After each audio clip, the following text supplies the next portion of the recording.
Yes.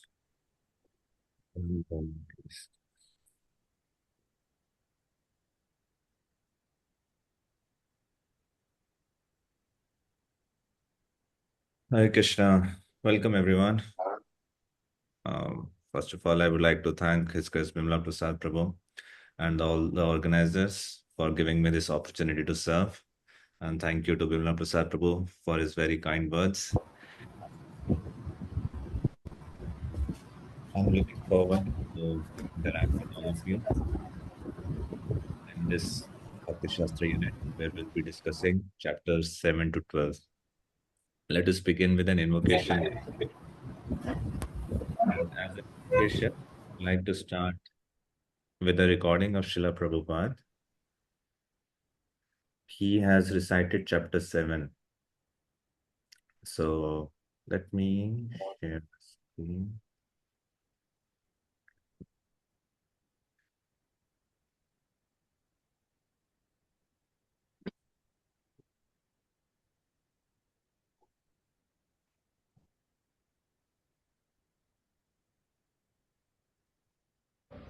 असंशयं समग्रं मां यस्याज्ञास्यसितच्छिनो Are you able to hear the sound?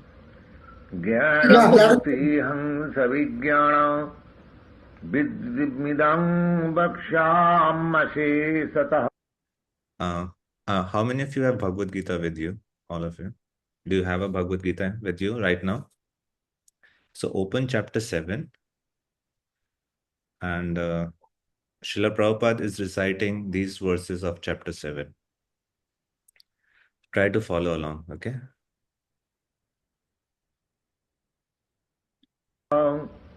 जज्ञत्वा naive भूयन्या We're on verse 2. ज्ञातव्यामवशिष्यते भूमिरापो नलो वायु खं मनो बुद्धिरेव च अहंकार इति यन्मे विन्या प्रकृतिरष्टधा अपरेयमितस्तन्यां प्रकृतिं विद्धि मे पराम् जीवभूतां महाबाहो जयेदं धार्यते जगत् एतज्जोनिनि भूतानि सर्वाणि तूपधारय अहं कृष्णस्य जगतः प्रभवा प्रलयस्तथा मत्त परतरं नान्यत् किञ्चिदस्ति धनञ्जय मयि सर्वमिदं प्रोतं सूत्रे मणिगणा इव रसोऽहम् अप्सु कौन्तेय प्रभास्मि शशिसूर्ययो प्रणव सर्ववेदेषु शब्दखे पौरुषं निषु पुण्यगन्ध्य पृथिव्यां च तेजस्यास्मि विभावसौ जीवनं सर्वभूतेषु तपस्यास्मि तपस्विषु. Try to also chant along with Srila Prabhupada, okay? Try to chant these verses along. बीजं मां सर्वभूतानां विद्धि पार्थ सनातनम् बुद्धिमतामस्मि तेजस्तेजस्विनामहम् बलं बलवतां चाहं कामराग विवर्जितम् धर्माविरुद्धो भूतेषु कामस्मि भरतर्षभम् ये चैव सात्विका भावा राजसास्तामसाश्च मत्त एवेति तान् विद्धि नत्तहं ते सुते मयि त्रिभिः गुणमयैः भावैः देवी सद्ममिदं जगत् मोहितं नाभिजानाति मामेभ्यो परमव्ययम् दैवी एषा गुणमयी मम माया दुरतया मामेव ये प्रपद्यन्ते मायामेतां तरन्ति ते नवां दुष्कृतनां मूढा प्रपद्यन्ते नराधमाः मायया पीडितज्ञानाम् आसुरं भावमाश्रितः चतुर्विधा भजन्ते मां जनासु कृतिनोऽर्जुन आर्तो जिज्ञासुरर्थार्थी ज्ञानी च भरतर्षभ तेषाङ्गानि नित्ययुक्तानि एकभक्ति विशीर्षते प्रियो हि ज्ञानिनस्तर्थम् अहं स च मम प्रिया उदारा सर्वे वैते ज्ञानी तात्मैव मे मतम् आश्रित सहि युक्तात्मा मामेवानुत्तमां गतिम् बहुनां जन्मनामन्ते ज्ञानवान् मां प्रपद्यते वासुदेव सर्वमिति स महात्मा सुदुर्लभ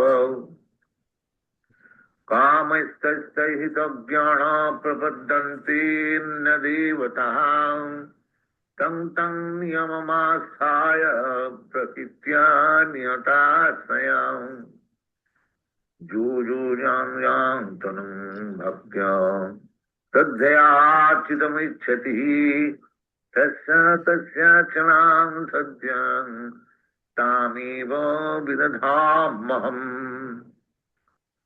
ततया श्रद्धया युक्तः तस्थताराधनमीहते लभते च ततः कामान् मयैव विधान् हितान् अन्तवत्तु फलं तेषाम् तद्भवत्यल्पमेधसाम् देवान् देवजयो यान्ति मदभक्त्या जानति मामपि अभक्त्यं भक्तिमापन्यं मन्नति मामबोधय परं भावमजानन्तु ममाव्य मनोत्तमम् नाहं प्रकाश सर्वस्वं योगमाया समावृतः मूढोऽयं नाभिजानाति लोको मामजमव्ययम् वेदाहं समितीतानि वर्तमानानि चार्जुन भविष्यानि च भूतानि मां तु वेद न कश्चन इच्छाद्वेषसमुत्थेन दण्डमोहेन भारत सर्वभूतानि संगमोहं सर्गे जानति परं तपम्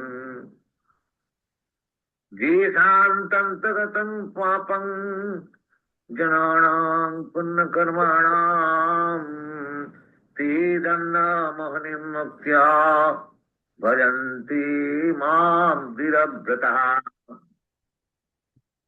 जरामरणमोक्षाय मामाश्रित्य यतन्ति ये ते ब्रह्म तद्विदुत्कृष्टम् अध्यात्मा कर्म चाखिलम् साधिभूताधिदैवं मां साधिजग्गं यसेवितु प्रयाणकालेऽपि च मां ते विदुर्युक्तचेतसा ओम तत्सदिति श्रीमद्भगवद्गीतासु उपनिषत्सु ब्रह्म विद्यायां योग शास्त्रे श्री कृष्णार्जुन संवादे ज्ञान विज्ञान योग नाम सप्तम अध्याय. Okay, thank you very much. I really wanted to start this unit by recitation of Srila Prabhupada. These recitations are one of the most valuable resources that we all have, and we can all take advantage of it. Um, if you hear these recitation every day, specifically in early morning hours or any time of the day, whenever you're able to, it really creates a very deep impression on the consciousness. Usually, people are very afraid of Sanskrit verses. They find it very challenging. That's what I found in your many of the forms that you would bring. So uh, please feel free to engage with these verses. Don't be afraid of them. Don't be reluctant. The more we engage, the more will we have a comfort level with these verses. And even if you're not able to engage, just hearing the sound is very brings a lot of peace in the heart. So let's begin this unit. Om Ajnanatimirandhasya Jnananjana Chakshurunmilitam Yena Tasmai Shri Gurave Namaha Shri Chaitanya Manobhishtam Sthapitam Yena Bhutale Swayam Rupa Kadabhayyam Dadati Swapadantikam Vandeham Shri Guru Shri Yutapadakamala Shri Gurun Vaishnavamscha Shri Rupam Sagrajatam Sahagana Raghunathanvitam Tam Sajivam Sadvaitam Savadutam Parijana Sahitam Krishna Chaitanya Devam Shri Radha Krishna Padan Sahagana Lalita Shri Vishakhanvitamscha He Krishna Karuna Sindhu Dinabandhu Jagatpate Gopesh गोपिका कांत राधा कांता नमस्तुते तप्त कांचन गौरांगी राधे वृंदावनेश्वरी ऋषभानुसुते देवी प्रणमामि हरिप्रिये वाञ्छाकल्पतरुभ्यश्च कृपा सिन्धुभैव च पतितानां पावनेभ्यो वैष्णवेभ्यो नमो नमः नमो विष्णुपादाय कृष्णपृष्ठाय भूतले श्रीमते भक्तिवेदान्त स्वामिनिति नामिने नमस्ते सारस्वते देवे गौरवाणी प्रचारिणे निर्विशेषा शून्यवादी पाश्चात्य देशतारिणे श्री कृष्ण चैतन्य प्रभु नित्यानंद श्री अद्वैत गदाधर शिवासादि गौर भक्त वृंद हरे Krishna Krishna Krishna Hare Hare Hare Ram Ram Ram Hare Hare. So once again, heartiest welcome to all of you, and my sincere gratitude to each one of you for taking this Bhakti Shastri course, having a dedicated time in studying Shastra systematically, specifically in the community of devotees, reading Srila Prabhupada's purports, studying them, discussing them, is one of the most meaningful things that we all can do in this life. Our human life is meant for this, and it's a very wonderful opportunity. And I really congratulate you. Thank you for dedicating for yourself to this cause. Um, so I believe before me, you have covered chapter 1 to 6 of Bhagavad Gita, right? Any other unit that you have covered of Bhakti Shastri? This is the second one. Okay. So, what is the purpose of Bhakti Shastri? Why we all have done committed to this? So, of course, there can be very individual choices, individual motivations to undertake this course. Uh, one of the main reasons, of many reasons, the primary central principle of Bhakti Shastra is to know and love Krishna. Through Bhakti Shastri, we are trying to access transcendental realm. Something that is beyond senses can be accessed through Shastras, through oral reception. Bhakti Shastri is meant to develop our proper intelligence. Scriptures are not meant to give up intelligence. Rather, through scriptures, it is the birth of our real intelligence, which is also called Shastra Chakshu. We can see the world in proper light through the eyes of scriptures. The Bhakti Shastri is not just meant for information grabbing, it is meant for personal transformation. Bhakti Shastri is meant to cure material disease. It's meant to cultivate a strong character, right? That's what we see in the pastime of Harshan, he was giving a discourse on Vedic scriptures. He was sitting on Vyasasan, and yet Lord Balram chose to kill him because he lacked proper conduct. And therefore, through the study of Shastra, we are also aiming to develop proper character. Through Bhakti Shastri, we can have build relationships. When we study Shastra in a community of devotees, it builds relationship, not amongst just ourselves, the commentaries that we are reading. The commentary that we are reading are Srila Prabhupada. So when we study Bhagavad Gita, we are not doing this in isolation.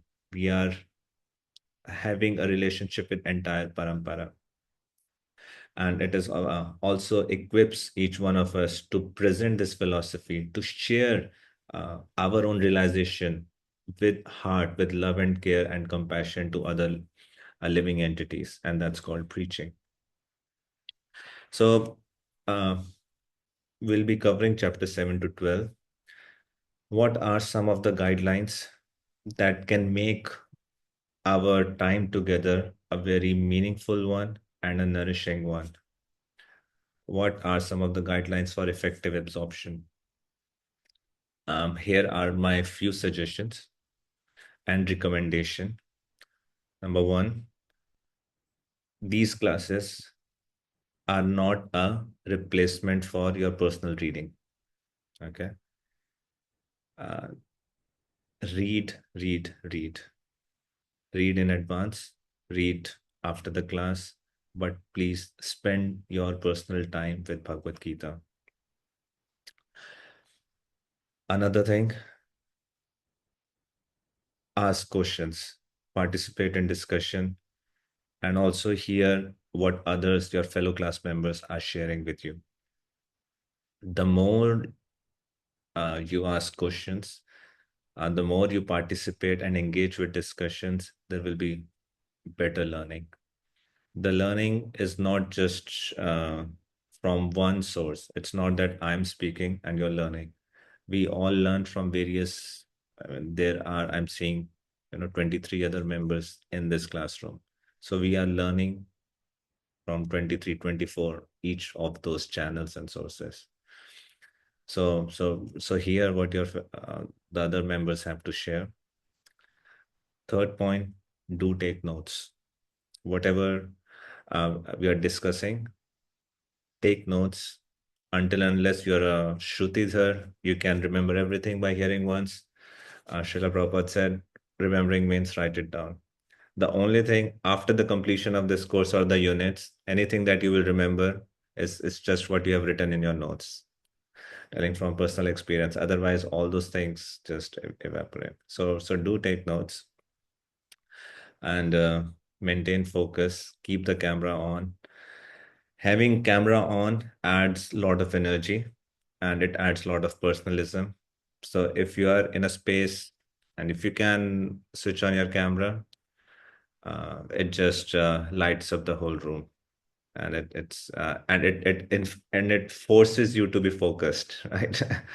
So one of the ways to focus is just keep the cameras on. One of the easiest ways. So and finally, there is a difference in how we approach shastras. Whether we are approaching from a consumerist mindset in this world of capitalism, and we, for example, we go to mall, we pick up an object, we use it, when the purpose is complete, we just give it up. But shastras are not meant to be read like that. It's not that we are cramming a lot of information and our one unit is completed, chapter 1 to 6 is completed, done and dusted, given CBA, given OBA, give shloka exam, now it's completed, no more. No, it's not like that.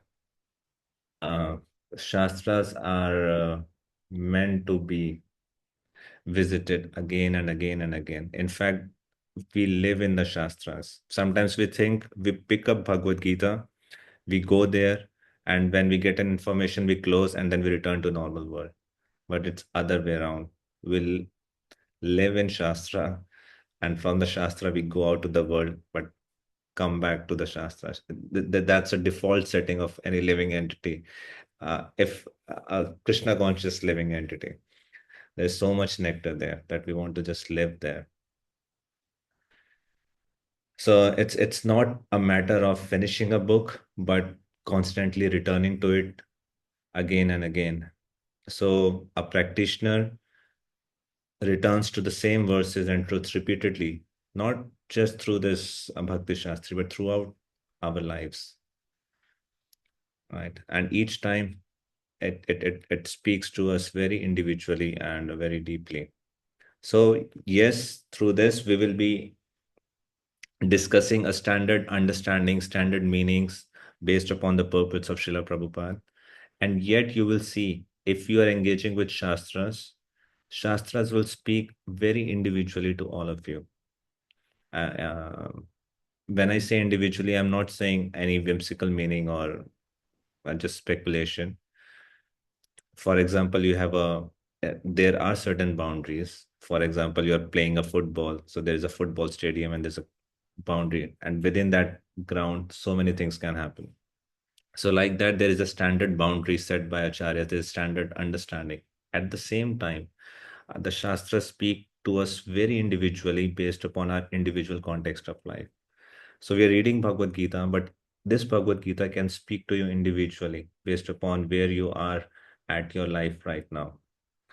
So yeah, so just a few guidelines that can really make this entire study very, very nourishing and meaningful for all of us.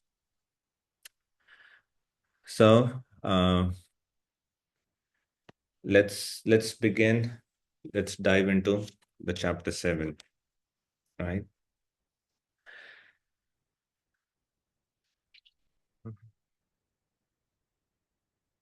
Before I start that, I wish to ask from all of you, can anyone summarize chapter 1 to 6 in your own words, whatever you have understood? We are not asking for a very long summary, but just a gist of it. What were the some of the main topics that you have studied? What happened in chapter 1 to 6 so far? Any volunteers? You may not give the full summary, but whatever you remember, anything that you remember from chapter 1 to 6. These were the main things, and this is what happened, and these were the teachings. Okay, Prerna Madaji. Hare Krishna Babuji, 10 was Pranam. From chapter 1 to chapter 6. In the first chapter, Arjuna was speaking, he was compassionate, he was in delusion, and he didn't want to kill anyone. In chapter 1, Krishna was listening to Arjun, the whole chapter Krishna was just listening. And chapter 2, Arjun surrendered to Krishna, and then Krishna guides him. Their relationship changed from their friends to Guru and Shishya, and after that Krishna guides him about what to do, and tells him about karma yoga and bhakti yoga and how to perform the duty. He was like again he was saying, perform your duty, do everything for me and perform your duty. That was the whole point of that. And also one shloka was like, we have to surrender or to Guru. We have to approach a spiritual master, then we will attain God. Like without the spiritual master, we cannot be able to attain God. I only remember that. Okay, thank you. Thank you. That's very wonderful sharing. Excellent. Yes, Arti Mataji. Hare Krishna Prabhuji. The only thing what is clicking me right now is that the conclusion is in one line. I can tell you. So it's like how to control our mind. The first thing is how to control our mind, and then perform our prescribed duties and surrender completely to Krishna. Because in the beginning, Arjun was very much confused, and then after when he surrendered to Krishna, then only he got all the knowledge. He got control. He learned how to control mind, how to control around the world. And that's what I have in one line. I can, and then the description is very long, like karma yoga, sankhya yoga, karma, sannyas yoga, but like in the very precise way. I think. Okay, thank you. Yes, Madhavan Prabhu. Hare Krishna Prabhuji, in Bhagavad Gita chapter 1, simply Krishna says, there is the setting of the Kurukshetra, where have been there settled, the setting of the Chaturvi of the Turus, Chaturvi of the Pandavas, how the whom has blown the tonsils, Arjun is lamenting, Arjun gives the four reasons, my dynasty will whole will vanished, like Arjun is lamenting a hole in the first chapter. Then in second chapter, in starting, Arjun first accepts Krishna as his guru, and then Krishna scolds him. Then Krishna gives him the study of the Atma, that we are not the temporary body, we are the permanent soul. Then Krishna said that there is no laws or diminution is the path. Then so you should focus in only one thing. Then Krishna says Arjun to be up from the three modes of material nature. Then Krishna tells us about the nine stages of fall down and how to that rid of it. Then in third chapter there is Dharma Yoga. Krishna tells about the Dharma, Ataram, Vitaram, and Dharma. And then in fourth chapter Transcendental Knowledge, Krishna tells us that in every youth, in every youth I take avatars to protect my devotees, to reestablish the Dharma, and to kill the demons. Then in fifth chapter, Krishna tells about the Dharma Yod, but additionally in Krishna consciousness. Dharma Yod in Krishna consciousness. Then in sixth chapter, Krishna tells about the Dhyan Yod, the eight siddhis, the eight pranayams, and then all. Thanks. Thank you, Madhavan Prabhu. That was such a beautiful summary of all the 6 chapters. How old are you, Madhavan Prabhu? Prabhuji, I'm 14. Wow, so amazing. Thank you. Yes, Bhisham Prabhu and Neelam Hotwani Madhuri. Hare Krishna Prabhuji, very well explained by Madhavan Prabhu. Each and every point is discussed. I just want to add on that we also learn about the cycle of sinful life. We also learned about Arjun, that when Arjun accepted yeah, Krishna as a guru, and all his conceptions were clarified, and then after surrendering Krishna, he was able to understand the difference between right and wrong, and he was doing his job.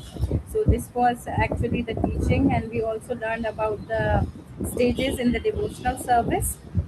And we also learned about in chapter 4 we are also learned about the Guru Parampara was well explained in chapter number 4, and that's it. All the other points are already explained by Madhavan Prabhu. Thank you.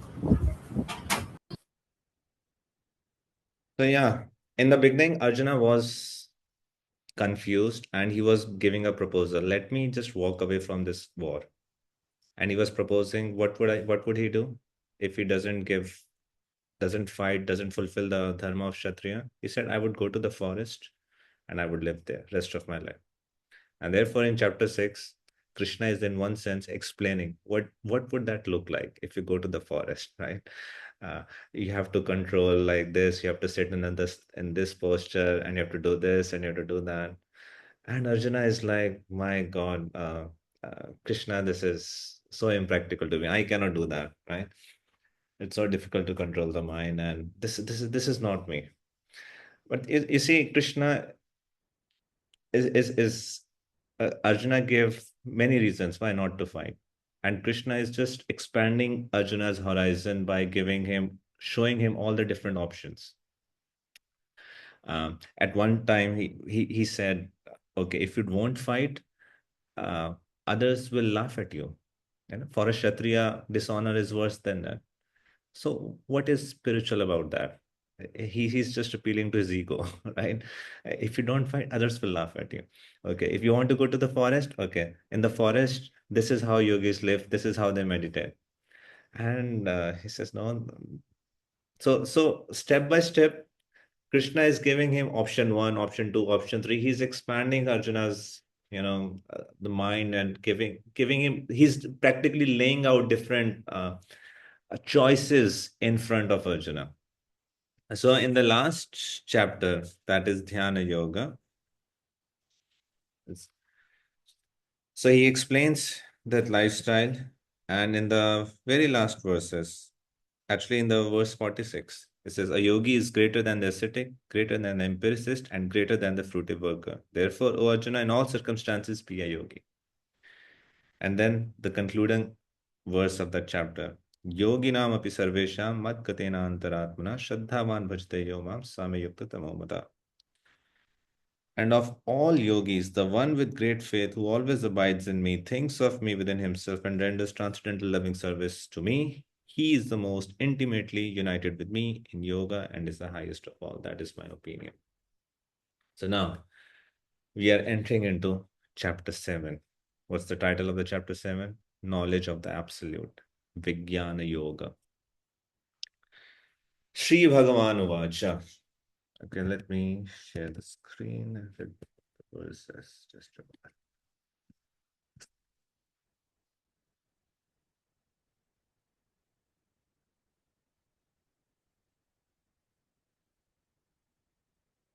Okay, how many of you have already read chapter 7? Did you have read chapter 7 earlier? Or this is the first time that you'll be reading? Okay, seems only Madhavan Prabhu has read before. No one else? Okay, so in your next class, whatever will be our next class, that's a general rule of the class. You'll come by reading all the verses and the purports. Okay, so when we are discussing chapter 7, before our next class, please go through all the verses, translation, and the purport, and word by word meaning. And this is That's tomorrow. Okay. That's tomorrow. Yes, that's tomorrow. Tomorrow we'll discuss about tomorrow's class. And then, yeah. Okay, so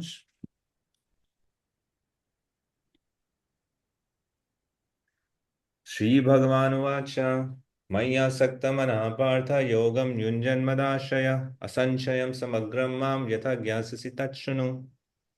The Supreme Personality of Godhead said, now hear, O son of Pritha, how by practicing yoga in full consciousness of me, with mind attached to me, you can know me in full, free from doubt. So you'll see in certain chapters open by a question from Arjuna, and certain chapters Krishna is speaking directly. If you see previously,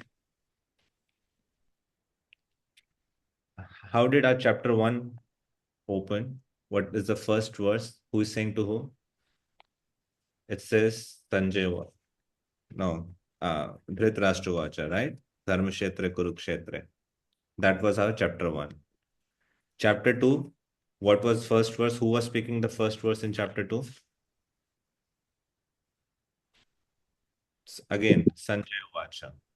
The chapter 1 was Dhritarashtra Vacha. Chapter 2, first verse was Sanjay Vacha. Now, if you see chapter 3, what was the first verse? Who is speaking in the chapter 3?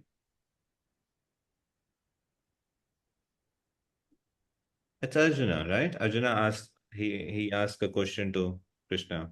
What is it that you want from me? You want me to fight? Why you want me to fight? If you think intelligence is better than. Then you see chapter 4. Krishna is speaking directly. Sri Bhagavan Vacha. And then chapter 5. Arjuna Vacha. Again, Arjuna is asking a question. And the entire chapter is a response to that Arjuna's question.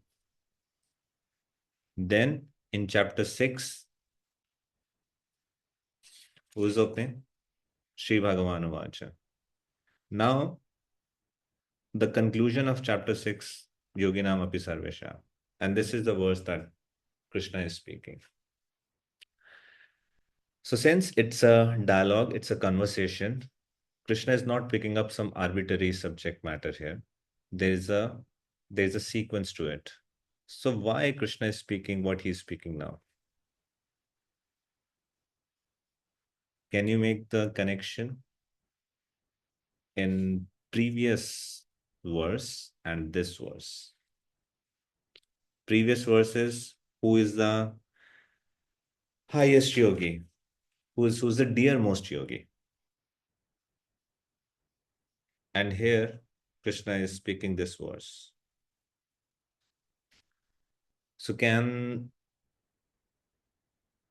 what is the connection here?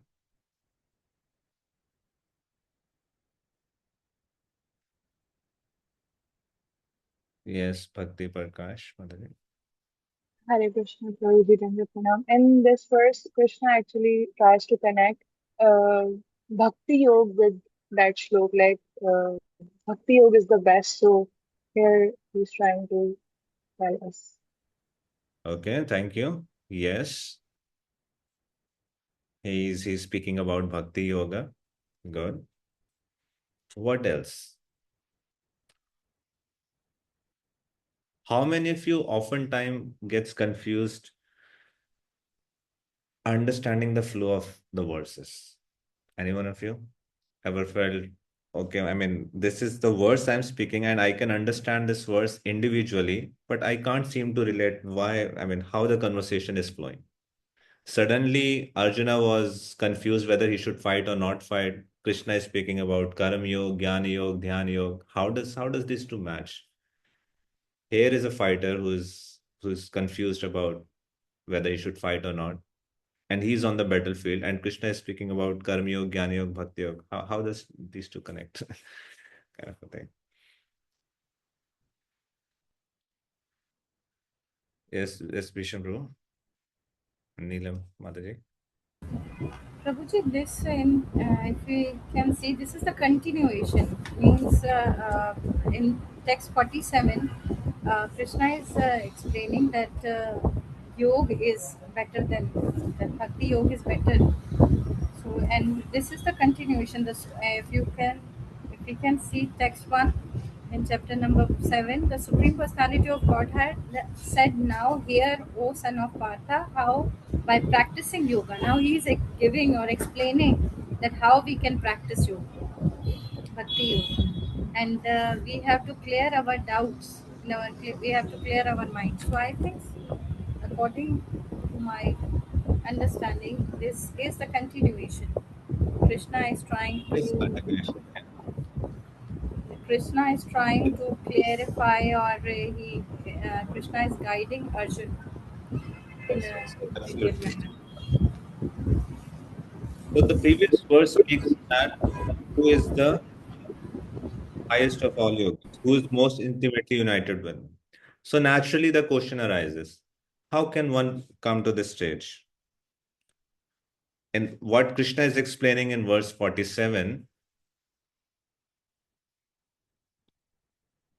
let's see this verse.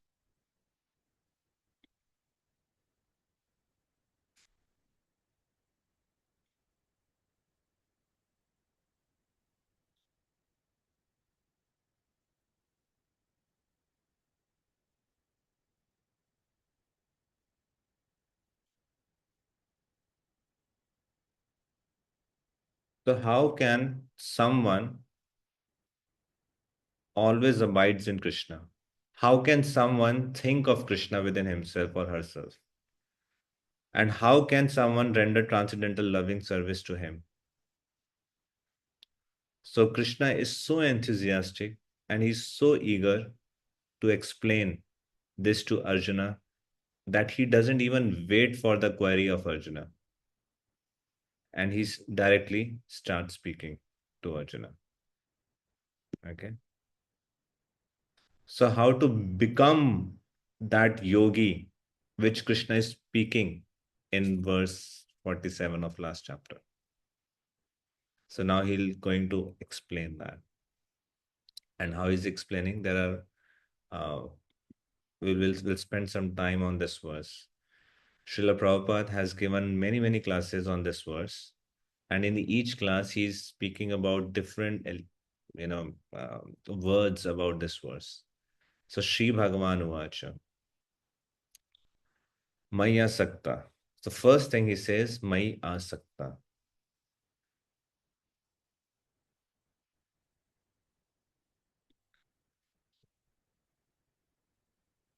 What's happening this?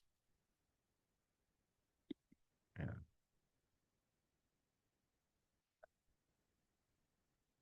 Maya Sakta. So my means he's now directly speaking about himself. My, he is saying me. And asakta. Asakta means with your mind attached to me. Oh Arjuna, what should yogam yunjan mad ashraya? So first is your attachment. Second is through the process by practicing yoga in full consciousness of me. Mad ashraya. With your mind attached to me and your heart taking shelter of me. Mad ashraya. Asanshayam samagram mam yatha gyasasi tachano. You what you can do if you do this, if you attach your mind to me and if you take my shelter without any doubt, you can know me in full. How? Tachano. Try to hear. Okay, can someone read the second paragraph of this purport, please? In the first 6 chapters. Yes, please. Madhavan Pro, you can read. Hare Krishna. In the first 6 chapters of Bhagavad Gita, the living entity has been described as non-material spiritual soul capable of elevating himself to self-realization by different types of yodhas. At the end of the 6th chapter, it has been clearly stated that the steady concentration of the mind upon Krishna, or in other words, Krishna consciousness, is the highest form of all yoga. By concentrating one's mind upon Krishna, one is able to know the absolute truth completely, but not otherwise. Impersonal Brahm Jyoti or localized Paramatma realization is not perfect knowledge of the absolute truth, because it is partial. Full and scientific knowledge is Krishna, and everything is revealed to the person in Krishna consciousness. In complete Krishna consciousness, one knows that Krishna is ultimate knowledge beyond any doubts. Different types of yoga are only stepping stones on the path of Krishna consciousness. One who takes directly to Krishna consciousness automatically knows about Brahma Jyoti and Paramatma in full. By practice of Krishna consciousness, Yoda one can know everything in full, namely the absolute truth, the living entity, the material nature, and the manifestation with paraphernalia.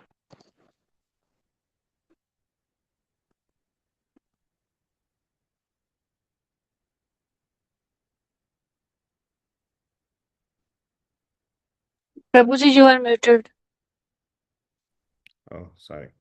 So here Krishna is saying, one can know me in full. Asanshayam samagram mam. Samagram means in full. How can someone know Krishna in full? Is it possible to know Krishna in full? So is Krishna lying here when he says, you can know me in full?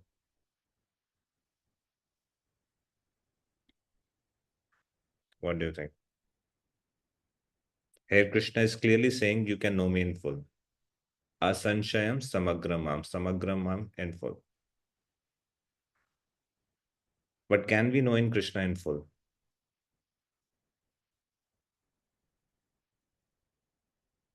So how to understand when Krishna is saying, you can know me in full?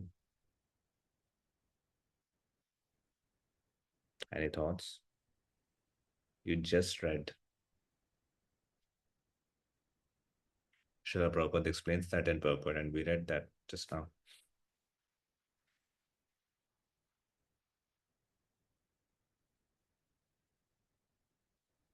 That when Krishna is saying, one can know me in full, what does that mean?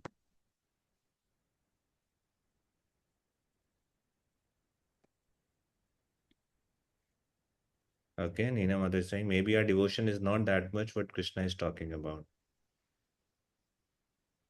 So, Krishna, no, we have to understand Krishna is talking about whom in this verse. There are certain qualifications. The first qualification is Mai Asakta. The mind has to be attached to Krishna. The second qualification is Yogam Yunjan Madash. That's the second qualification. So Krishna is speaking about such devotees. And my question is, can someone whose mind is completely attached to Krishna and who has taken full shelter of Krishna, even that soul, can they know Krishna in full? So what's the catch here? Yeah. And Krishna clearly says, asanshayam, don't doubt, without any sanshay, samagram mam, you can know me in full.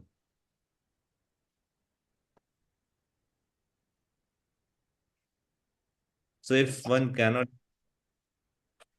uh, know Krishna in full, but Krishna here is saying you can know me in full. So how to understand this? I'm giving you a hint. You just read that part in the purport. What did we just read?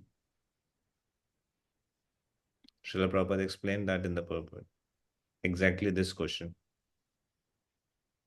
which just Madhavan Prabhu read. So the answer is, when we say we can know Krishna in full, yes, Kishori Mataji. So, sorry, are you saying Mataji? Please say once again. One of the biggest by mistake, sorry. Okay. Yes, Netik, Prabhu, your hand is up, Netik. Prabhu, I just saw one line. I don't know if it's right answer or not. One who takes directly to Krishna consciousness automatically knows about Brahma, Jyoti, and Paramatma and soul.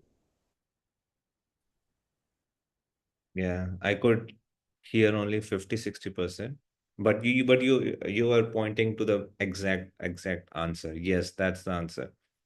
When Krishna says one can know him in full, he's not saying about partial realization of Brahma Jyoti and Paramatma. Understanding Krishna as Bhagavan, it's a complete spiritual realization. It's not incomplete. And at the same time, Srila Prabhupada is writing, to understand this, that Krishna is the ultimate knowledge, he is the goal of life.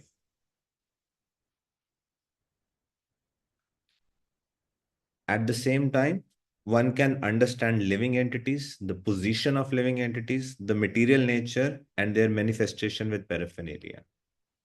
So to know Krishna as Bhagavan, Supreme Personality of Godhead, is the full spiritual realization. Remember introduction to Bhagavad Gita? Srila Prabhupada writes, or in the preface or introduction, even to understand this Bhagavad Gita, what is the qualification? Who can understand this Bhagavad Gita? One has to be devotee of Krishna. Okay. Yes. What else?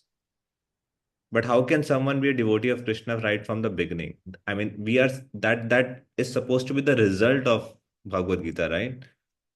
Like after chapter 18, maybe I'll become devotee, but we're starting with chapter 1. Like it was like first we have to believe that Krishna is Bhagavan, because Krishna was saying in Bhagavad Gita, uh, like that I am the door of everything, I am the sun, I am all of this. So if one doesn't know that Krishna is Bhagavan, then how can they believe in Bhagavad Gita and understand it? Yes, But exactly. with, Prabhupada with writes, faith, yeah, with faith. Yeah. So Srila Prabhupada writes, at least one need to theoretically accept that Krishna is Supreme Personality of Godhead. You may not believe, you may not have practical realization, but at least theoretical understanding. At least theoretically, I need to accept Krishna as Supreme Personality of Godhead. That's the qualification to read and understand Bhagavad Gita. So here Krishna is saying, if you can have this qualification, you can know me in full. How many of you would like to know Krishna in full? What would it feel like to know Krishna in full, right? What would happen if you know Krishna in full? What would happen if you actually know Krishna, who he is, what is his name, how does he function, what is his qualities, what is your relationship with Krishna? What would that feel like? Like, how many of you would like to have that kind of an experience to to realize Krishna? Right? So the parameter is, by the time we complete this chapter 7, and if you follow these guidelines, Krishna is guaranteeing you can know him. And Krishna is not giving any false assurances or hopes. He's a very real person. uh, Krishna exists. He's not a theoretical concept. He's not a philosophical concept. He's a person. And all of us can have that experience with Krishna. What is the qualification? What is it that Krishna is asking us? These three things from this verse. Actually, he's asking just one thing from this verse. What is that? Can you read the verse, Sanskrit part, and point out to one thing that Krishna is asking us if we want to have a real life, real living relationship with him? Maya Asakta, Okay, yes. What else? Asamshayam. Asansham is without doubt. I'm asking, what is it that Krishna is asking me to do? Hereby me. Yes, that's Shrunu. Shrunu. Shrunu is a verb, is a form of verb where someone is instructing the other person. Shrunu. Shrunu means hear, hear from. The other things are in what consciousness to hear and what mood to hear. All those things are internal things, but Shrunu is the verb form. So Krishna is asking only one thing from all of us. What is that? Hear. Hear from me. That's it. If you can do that, if you can take out time just to hear from Krishna, Krishna is inviting every living entity in a very personal, deeply loving relationship with him. So I need to hear, but hearing can be done from various kinds of consciousnesses. It can be done from various agendas. Someone can hear the other person only to refute that person, or someone can just pretend to hear but not hear, or someone can hear just to, you know, philosophically understand. But here, Krishna is asking us to hear from what space and in what way? First thing he says, with mind attached to me. How can someone attach one's mind to Krishna? How's that possible? We will see in chapter 12, Krishna, and I think in verse 8, Krishna is saying, best thing is just give your mind and intelligence to me. And that's what I want. So here also, in previous chapter, we saw so many discussions on mind. And Krishna gave, so many directions how to control the mind and the nature of the mind, what's the function of mind, so much discussion on mind. And here Krishna again emphasis, emphasizing on mind, but a very specific nature of mind. He's asking, attach your mind to me. How to do that? How many of you feel your mind is attached to Krishna? uh, our mind is attached to, like, what is it that your mind is attached to? How can you know How can someone know what is the object of attachment of my mind in my current state?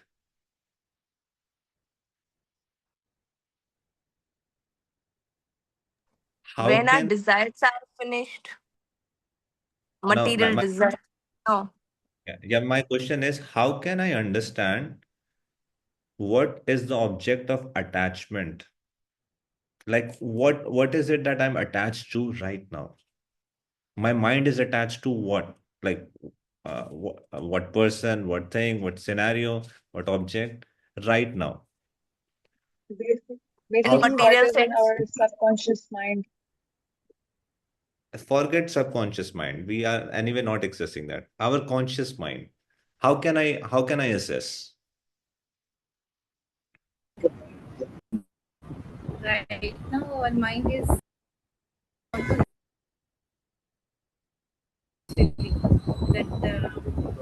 So Bhagavatam says there is 8 parameters, right? Shiva Shukdev Goswami says that one. In Canto 2, verse chapter 3. Think, no, chapter 1. There are many subject matters for discussion. He is saying to Parikshit Maharaj, Shukdev Goswami. So the first parameter is, what is it that you love to hear about and talk about?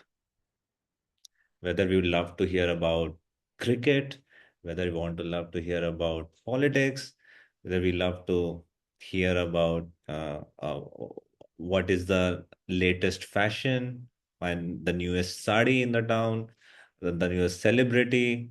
Uh, what is it that really excites you? that you can naturally hear and love to talk about. V- um, my boyfriend, my girlfriend, my husband, my partner, my parents, my brother, uh, uh, my favorite superstar. What is it that I really love? And it makes me happy. I can do it naturally. So that's one parameter. So all of us can introspect. What is it that I really, what kind of content I love to, consume, so as to say. So that's one parameter you can assess. The other parameter is, what is it that I miss most in my life?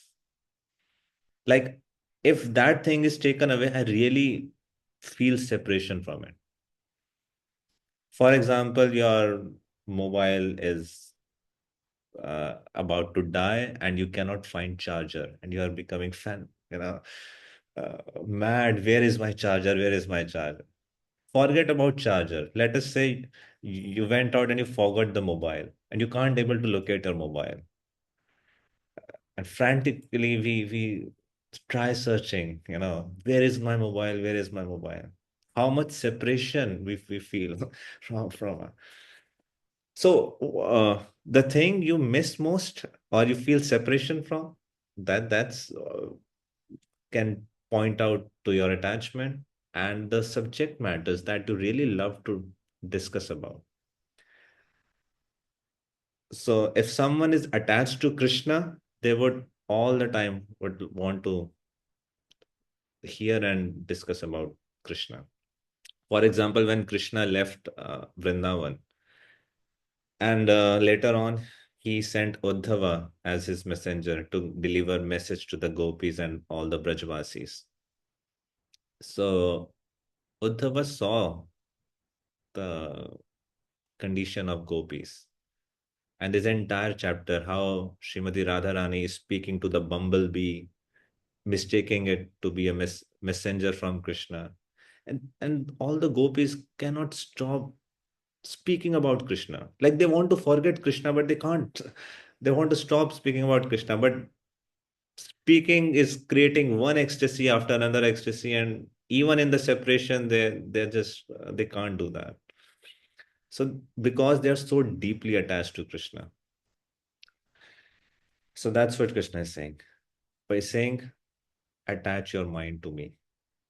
If your mind is attached to me, and the second is yogam yunjan vadashraya. Yunjan means practicing. What one has to practice? Mad Ashraya. That kind of a yoga in which I take full shelter of him. The same message that he just gave in the previous verse. Yoginam api sarvesha mad gatina antar atmana. In the deepest chamber of our hearts. What is it that I'm practicing? To take full shelter of Krishna. If someone can do these two things, then Krishna is saying asanshayam, without any doubt. You will know me in full. That means what? Krishna will reveal himself to us. We can't force Krishna. It's not that I can acquire Krishna, just like I can learn the multiplication table and, try to fit something into my memory. Uh, Krishna is not like that. So I can have a relationship with Krishna if Krishna reveals himself to me. And Krishna is saying, I will reveal myself to you if you do these two things.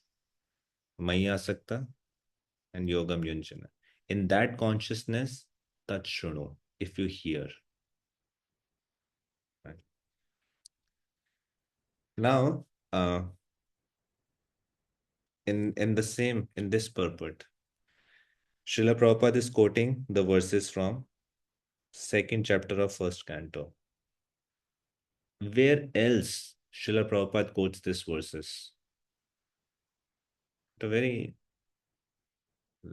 these verses. Shranvatam sakatha Krishna punya shavana kirtana hridayantasthya bhadrani vidunoti suhritsatam nascha prayesha bhadreshu nityam bhagavata sevaya bhagavati uttama shloke bhaktir bhavati naishtaki तदा रजस्तमो भावः कामालोभादयश्च ये चेत एतैरनाविद्धं स्थितं सत्त्वे प्रसीदति एवं प्रसन्ना मनसो भगवद्भक्तियोगता भगवत्तत्त्वविज्ञानं मुक्तसङ्गस्य जायते विद्यते हृदयग्रन्थिश्छिदयन्ते सर्वसंशया क्रियन्ते चास्य कर्माणि दृश्चा एवात्मनीश्वरे. Srila Prabhupada quotes these verses at some other place also. Can you recall at which place? He writes a poem. Hint, it's in a personal composition of his. When he is traveling to America on the ship and he has reached Boston and he writes a prayer. He writes a personal offering to Krishna. Markine Bhagavad Dharma, where he's reflecting on his task ahead, on his mission ahead, and he's thinking, where Krishna has brought me up. And he's feeling so incompetent and so helpless in that mode. At the same time, he's totally surrendered to Krishna. And his deep faith is coming from these verses of Srimad Bhagavatam. That only if people can be given an opportunity to hear this message of Srimad Bhagavatam, of Sri Krishna, the sinful lives can be destroyed. There can be a revolution in the impious lives of all those people. So, the deep faith that a preacher carries in sharing this message out to the world is not based upon his or her own ability. It is rooted in this messages of Srimad Bhagavatam. Because what happens when these messages are given? Let's read that. Please, someone volunteer to hear about Krishna from Vedic literatures. Yes, Shatabdi, Keshav Mataji. To hear about Krishna from Vedic literatures or to hear from him directly through the Bhagavad Gita is itself righteous activity. And for one who hears about Krishna, Lord Krishna, who is dwelling in everyone's heart, acts as the best wishing friend and purifies the devotee who constantly engage in hearing of him. In this way, a devotee naturally develops his dormant transcendental knowledge. As he hears more about Krishna from the Bhagavatam and from the devotees, he becomes fixed in the devotional service of the Lord. By development of the devotional service, one becomes freed from the modes of passion and ignorance, and thus material lust and avarice are diminished. When these impurities are wiped away, the candidate remains steady in his position of pure goodness, becomes enlivened by devotional service, and understands the science of God perfectly. Thus, Bhakti Yoga serves the hard note of material affection and enables one to come at once to the stage of asamya, asamyam samagiram, understanding of the supreme absolute truth personality of Godhead. Therefore, one by hearing from Krishna or from his devotee in Krishna consciousness can one understand the science of Krishna. Yeah. I think he quotes this verses in Krishna Tava Punya Habibai. I think I said wrong. I'll just uh, no, in Markandeya Bhagavata. Yeah, yeah. So yeah, I want to share another quote of Srila Prabhupada in this context. He's giving a class on this verse, and let me share the screen.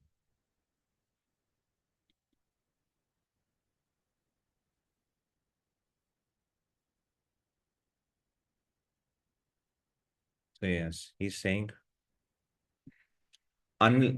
if we hear patiently with a little attention and hear Krishna's words and what Krishna is saying in the Bhagavad Gita, or what is spoken about Krishna in the Srimad Bhagavatam, simply if we hear, we don't require any qualification, any education, any PhD, MSc, this, that. No, simply Krishna has given you the ears so you can hear. What is the difficulty? Krishna is so kind. If you simply become a little inclined to hear about him, if you hear and do not understand what Krishna is speaking and what is spoken about Krishna, you do not understand. Suppose you have no education, you do not understand Sanskrit or even English translation. Still, simply by hearing, Shanvatam Sakatha Krishna, by simply hearing Punya Shavana Kirtana, then in a same verse, a different class. The whole world is full of sinful life. So we are creating the atmosphere, Punya Shravana, chanting and hearing, simply by these two processes. Punya Shravana Kirtana, Punya Paya. So anyone who is coming here, even he does not understand a single word which we are speaking, if he simply hears, he becomes pious, simply by hearing. Right? So Srila Prabhupada was giving a class in Kolkata. Actually, there was a Pandal program. And at that time, the government was occupied by communists. So this Srila Prabhupada was having a Pandal program and they sent out a warning. If you organize this Pandal program in Kolkata, we will come and will create ruckus and we will even kill you. So that kind of warning they sent ahead. But Srila Prabhupada, he went ahead, he organized. And then there were certain chairs that were kept there. And they used to charge certain paisa if someone wants to sit on chair. Like that was the system. So these people came, many people came, and they started creating a lot of disturbances. That why you are charging, you are discriminating between VIPs and non-VIPs, between rich and poor. Everyone should be treated equally. Why you are charging pesa for having chair and this and that. So Srila Prabhupada handled the situation. He gave them the chairs and so on. So later on, a reporter came after the program and he interviewed Prabhupada. He said, you are spending so much of money in this Pandal program. If you could utilize the same money in handling the poverty of the region, there is so much poverty here and so many people are suffering. You use the same money to, feed the poor. Why are the Srila Prabhupada said the purpose of this entire Pandal program is simply to give people an opportunity to hear about Krishna. And he explained, and he said, I went to the West. I had nothing with me. I was carrying just 40 rupees. What did I do?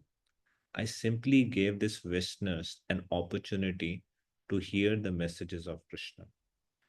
Simply because they heard, their life was transformed.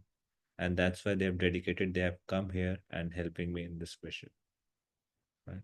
So the purpose of all the temples that we are building, the purpose of all the projects that we are doing, whatever we are doing in all the preaching work is simply to give people an opportunity to hear about Krishna. Right? Yeah. How many of you have read Srila Prabhupada Lilamrit? No one? Srila Prabhupada Lilamrit? Haven't read? Okay. So there is a incident that comes that's mentioned there. Srila Prabhupada had an appointment with Indira Gandhi. She was then at that time the Prime Minister of India. And Srila Prabhupada had written 10 points in his diary that he would speak about with Indira Gandhi at that time. Those 10 points are still you can read in Srila Prabhupada's own handwriting that are kept in Vrindavan headquarters, Vrindavan Srila Prabhupada's quarter. So there's a museum and Srila Prabhupada's writing in his diary that he had written. You can still see that paper in Srila Prabhupada's quarter. So there were a list of things where he is proposing how every member of parliament should be second initiated devotee. All the politicians should have compulsory 1 hour kirtan in the morning and the evening. And there were other proposals like how she should make Rajiv Gandhi as the king of India and how she should. And there were 10 points given. So if you read those 10 points today, I mean, you would think, is this even a possibility? Like, can you go in the to the prime minister of your country and propose, everyone should member of parliament should be second initiated devotee and they should have 1 hour kirtan every single day. Only then that's a qualification. I mean, it may look very. How is this even possible? Like that kind of a thing to. But Srila Prabhupada would trust people. And he had from his own experience and in his life, he had seen if people are only given an opportunity to hear about Krishna, their lives can be transformed. Right? We can reflect in our own lives. What transformed our lives? Right? Some devotee somewhere gave some mercy of Krishna. And we are hearing about Krishna. So yeah. So how can we practically apply this verse in our lives? Some of you are already doing it. We are hearing about Krishna. We are discussing about Krishna. At the same time, Srila Prabhupada, that is why he instituted a system in ISKCON. Every single day, morning, we have a Srimad Bhagavatam class. In the evening, we have a Srimad Bhagavad Gita class. In earlier days, there were classes on Nectar of Devotion, the evening. So why Srila Prabhupada incorporated this? These are the most important things. To the degree we are cultivating this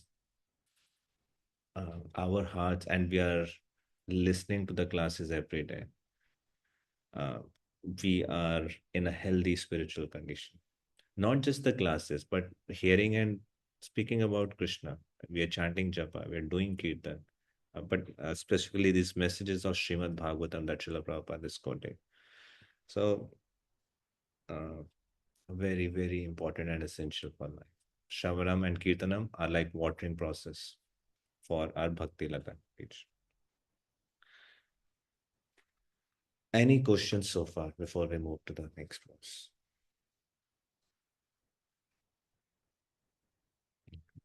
Uh, uh, uh, an optional homework to you. Okay, you can write one question. What are some of the challenges that I face in hearing?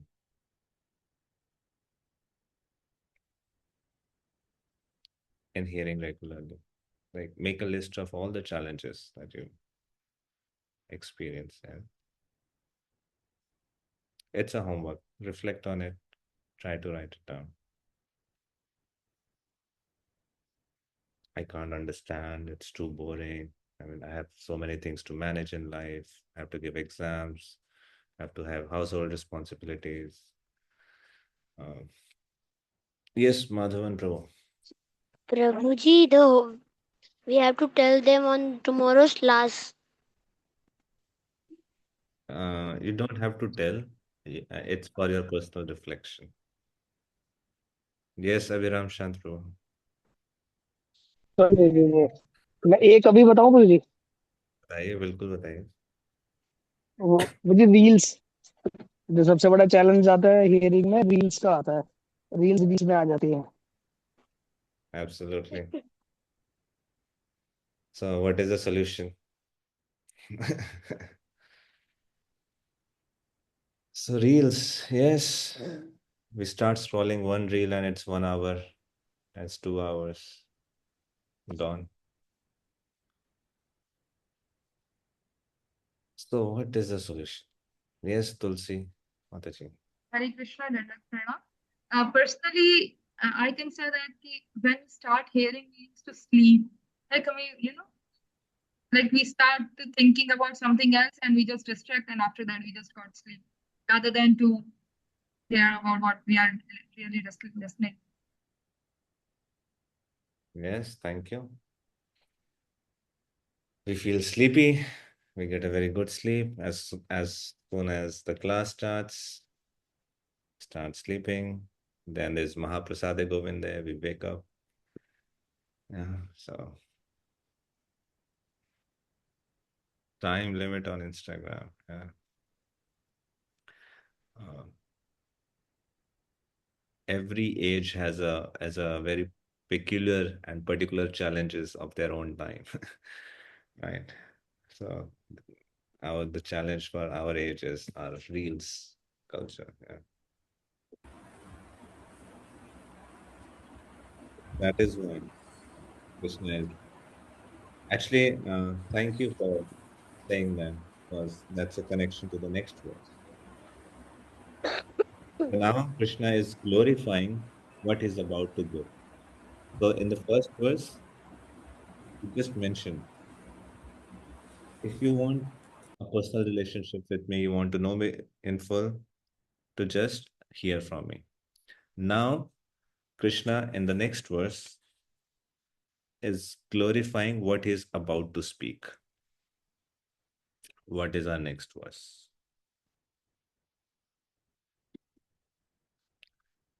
Okay, before we move to the next verse, I invite all of you to please stand up from your chairs. Just once, please do. From wherever you're sitting, stand up.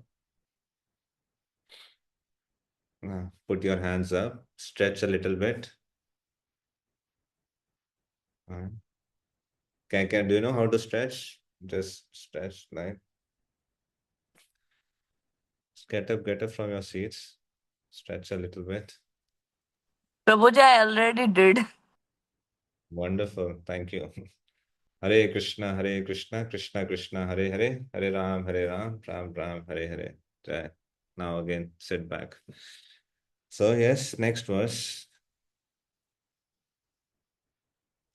Jnanam teham सविज्ञानम् इदं वक्ष्यामि अशेषतः यज्ञात्मनेह भूयो नज्ञातव्यम् अवशिष्यते. I shall now declare unto you in full this knowledge, both phenomenal and numinous. This being known, nothing further shall remain for you to know. Okay. Srila Vishwanath Chakravarti Thakur gives a very interesting commentary to this verse, both verse 1 and 2. Srila Prabhupada used to consult and read Srila Vishwanath Chakravarti Thakur's commentary, Srila Baldev Vidyabhushan commentary. So I'll share some selected portions from that.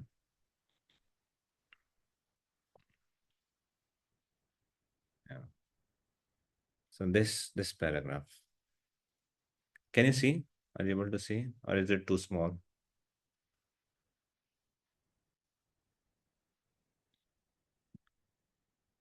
The first 6 chapters have spoken mainly of the Swarupa of the Jiva, the worshipper, and the means to realize this.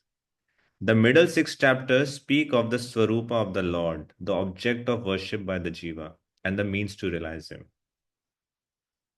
So Srila Vishwanath Chakravarti Thakur is writing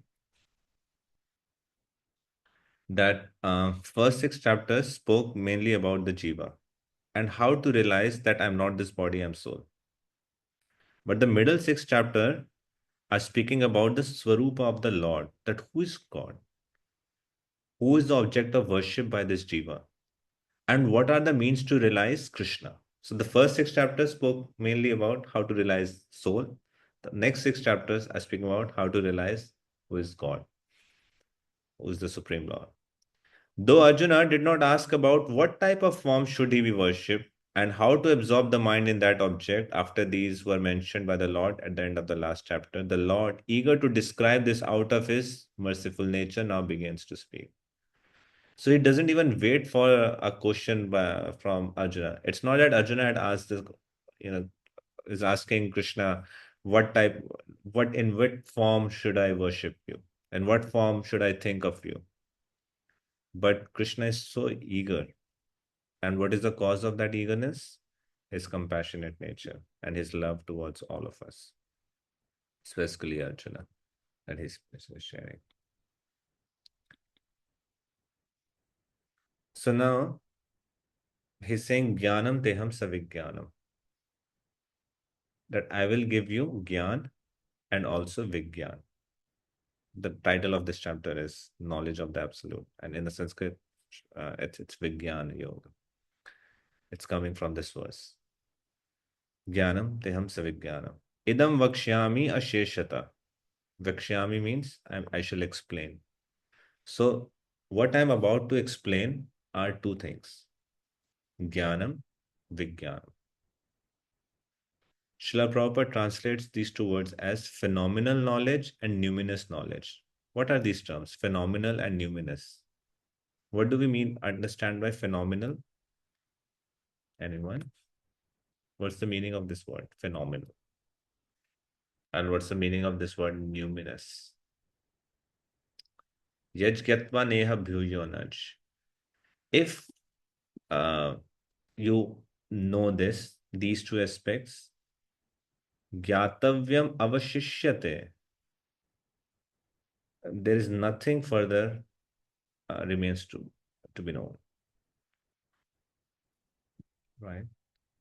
So what is this Gyan and what is this Vigyan? Can you find out the dictionary meaning of phenomenal and numinous? What do we understand by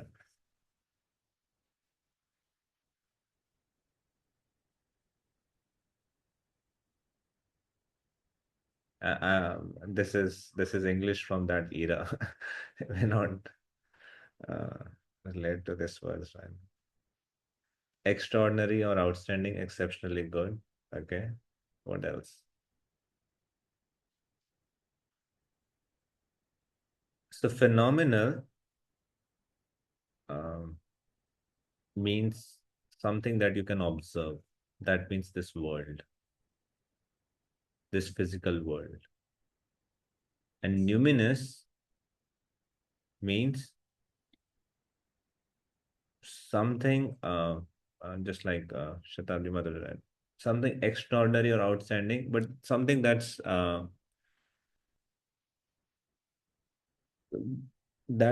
is very divine, very spiritual, very subtle, with lot of wonder, with a mystery attached to it.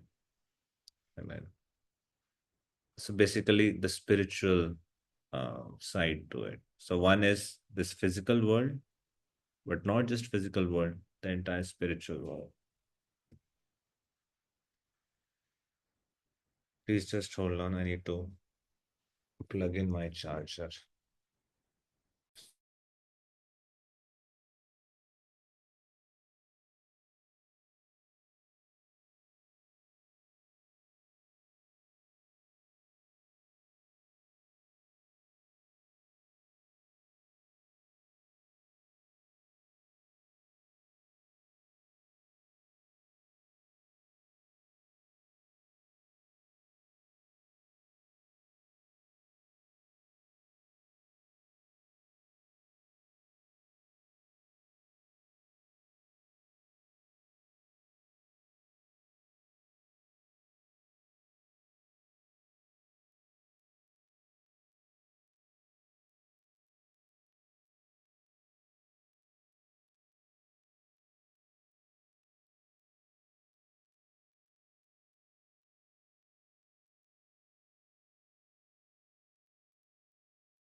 Okay.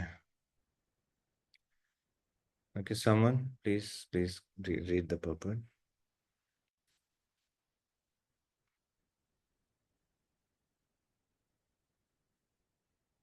Anyone can volunteer. Yeah, please unmute yourself. Okay, Priyanka Mataji, continue. Hare Krishna Prabhuji. Complete knowledge includes knowledge of the phenomenal world, the spirit behind it, and the source of both of them. This is transcendental knowledge. The Lord wants to explain the above mentioned system of knowledge because Arjuna is Krishna's confidential devotee and friend. In the beginning of the fourth chapter, this explanation was given by the Lord, and it is again confirmed here. Complete knowledge can be achieved only by the devotee of the Lord in disciplic succession directly from the Lord. Therefore, one should be intelligent enough to know the source of all knowledge, who is the cause of all causes, and the only object for meditation in all types of yoga practice. When the cause of all causes becomes known, then everything knowable becomes known, and nothing remains unknown. The Vedas Mukan Mundaka Upanishad 1.3 say, प्रभु जी ये नहीं समझ आया. अस्मिन् ओ भगवो विज्ञात सर्वम idam विज्ञातम bhavati. Again, same theme.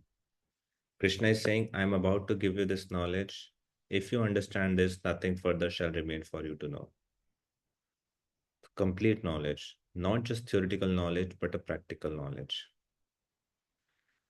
And once again, Srila Vishwanath Chakravarti Thakur is explaining this verse, is saying, Jnana concerns the Swarup of the Lord relating to his spiritual and material energies.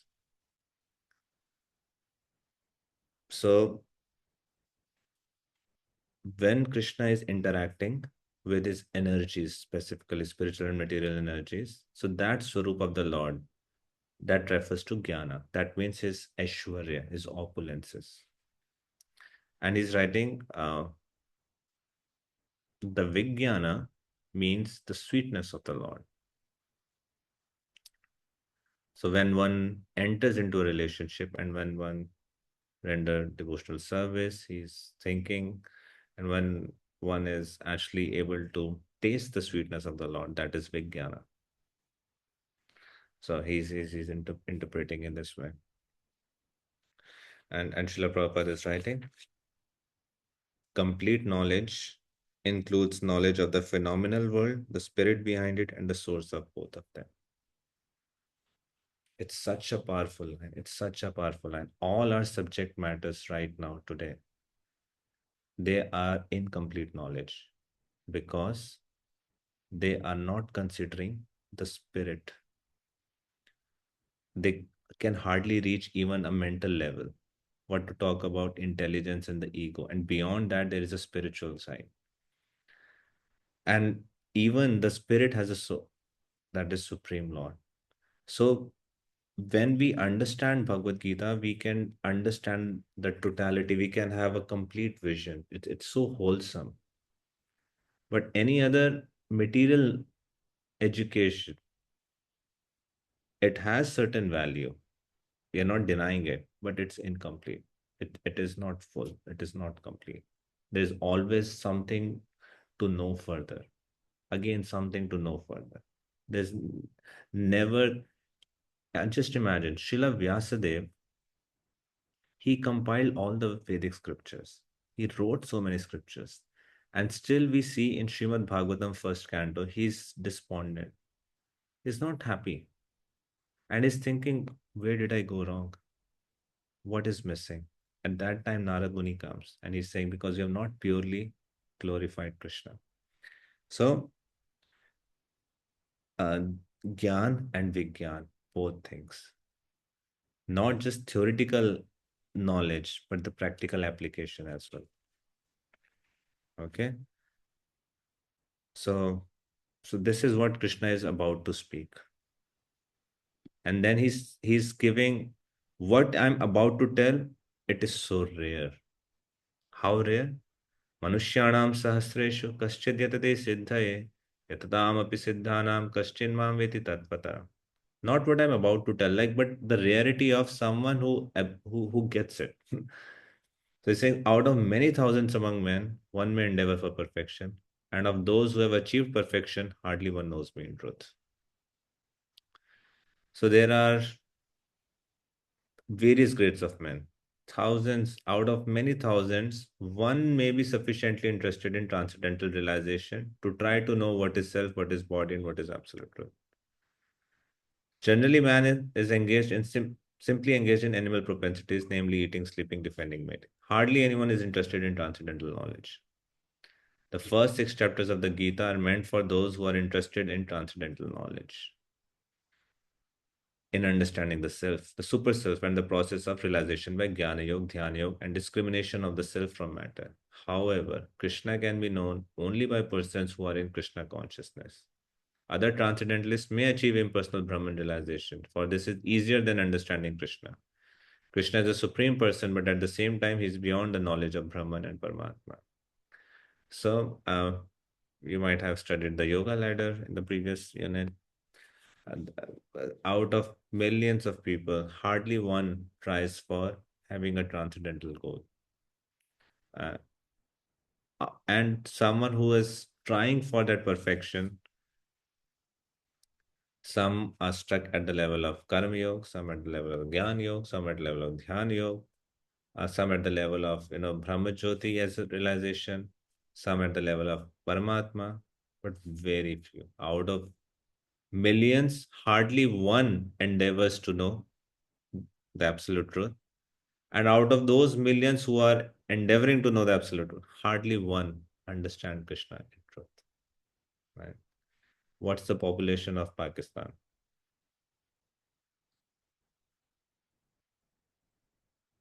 Anyone? What's the population of Pakistan? How many? How many of you? Like, what percentage are in this population of the total population of Pakistan or the total population of this world? Of course, this 250 is million. what's the percentage? 255 million. 32 divided by 2 25 crore. into 100 percentage. Right. So, congratulations, you are among at least Manushyanam Sahasreshu, the first Sahasreshu. You are all the part of at least the first Sahasreshu. Out of millions, you're trying to know Krishna. And let's pray we are become the part of the second Sahasreshu also, that we can know Krishna in truth. So, what is truth about Krishna? Remaining purport speaks, Srila Prabhupada speaks about who exactly is Krishna. Ishvara Parama Krishna, Satchitananda Vigraha, Radhiradir Govinda, Sarvakarana Karanam. And Srila Prabhupada is writing a very interesting line. Saying, although non-devotees declare that the path of bhakti or devotional service is very easy, they cannot practice it. If the path of bhakti is so easy as the non-devotee class of men proclaim, then why do they take up the difficult path? Actually, the path of bhakti is not easy. The so-called path of bhakti practiced by unauthorized persons without knowledge of bhakti may be easy, but when it is practiced factually according to the rules and regulations, the speculative scholars and philosophers fall away from the path. Shruti Smriti Puranadi Pancharatra Vidhim Vina Ekantiki Harer Bhaktir Utpateva Kalpate. So bhakti may look very easy, it's not easy. So Srila Prabhupada is saying which kind of bhakti is easy? Doing anything in name of bhakti is very easy. Anytime waking up, anytime sleeping, what we are offering, and there are so many things that goes in the name of bhakti, which are not bhakti. What is the parameter if something is bhakti or not bhakti? You will study in Nectar of Devotion, but here one parameter is anything which is not in based on Shruti, Smriti, Purana, Adi. So that kind of a bhakti that is not based on Shastra and Shastric principles and regulations, they are simply a disturbance to the society. And you will find a lot of it, specifically in India. It's all those, they're manufactured from India in one way or another.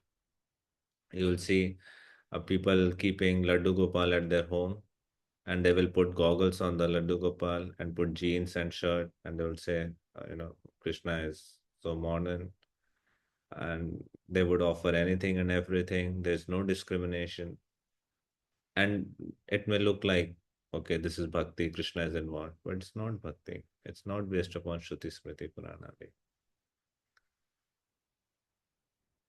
right? So now, in verse 1, Krishna spoke about hear from me. In what consciousness? You will know me in full. In second verse, he again said, I'm giving you Gyan and Vijnana both. If you understand this, there's nothing further shall remains to know. And then in verse third, he's speaking about how what I'm about to give to you, not everyone can grab it. It is so rare that first, not everyone is interested. Out of Manushyanam Sahasreshu, out of Sahasra, many thousands, only one may be interested. And out of millions of those who are interested, hardly one gets to know me. Others are interested in inferior, either Paramatma or Brahma Jyoti. They're not inferior. They're, I mean, it's just incomplete. I mean, they're absolutely, their realization of Krishna. Right? So to know Krishna in full, so that is so rare in this world, so rare.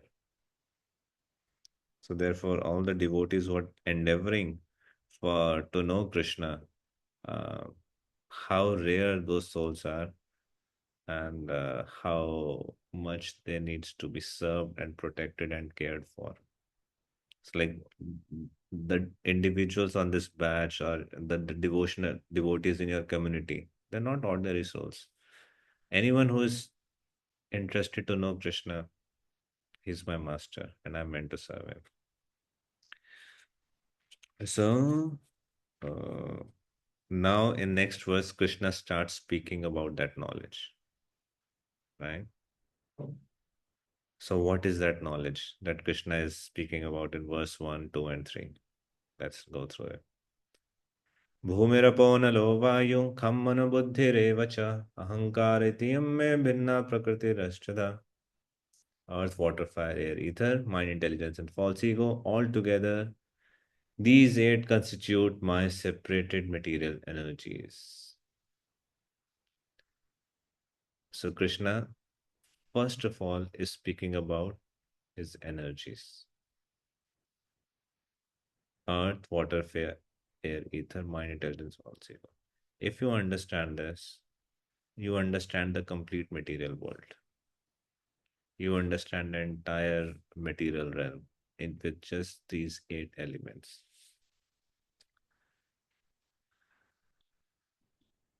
Let me share this one.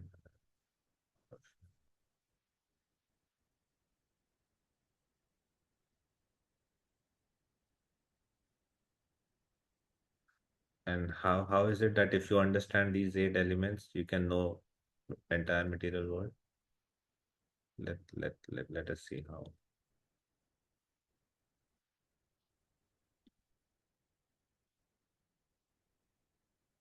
This is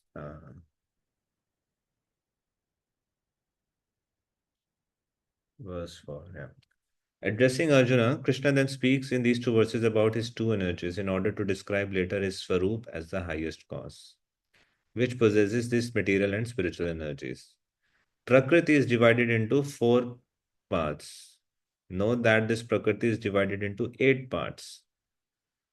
Sorry, 24 parts. Note that this Prakriti is divided into 8 parts. If you study Sankhya Yoga in Srimad Bhagavatam, Prakriti is divided into 24 elements. Here, Krishna is speaking about 8 elements. But Srila Vishwanath Chakravarti Thakur is analyzing how these 8 elements actually incorporate all the 24 elements. The mention of earth, water, fire, air, and ether includes their respective sense objects, which are their causes. So the cause of earth is smell, then water is taste, fire is form, touch, and sound. False ego includes its effect, the 11 senses, mind, nose, tongue, eyes, skin, ear, hands, feet, voice, anus, and genitals. Buddhi here refers to the Mahat Tattva. Manas here refers to the Pradhan, the unmanifested stage of Prakriti, which is understood through the mind. So yeah, just on a side note, yeah. Actually, these Krishna is speaking about 8 elements, but these includes all the 24 elements of material nature.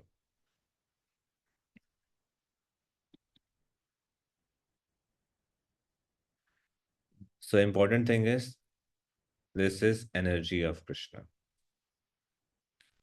But what kind of energy? Separated material energy.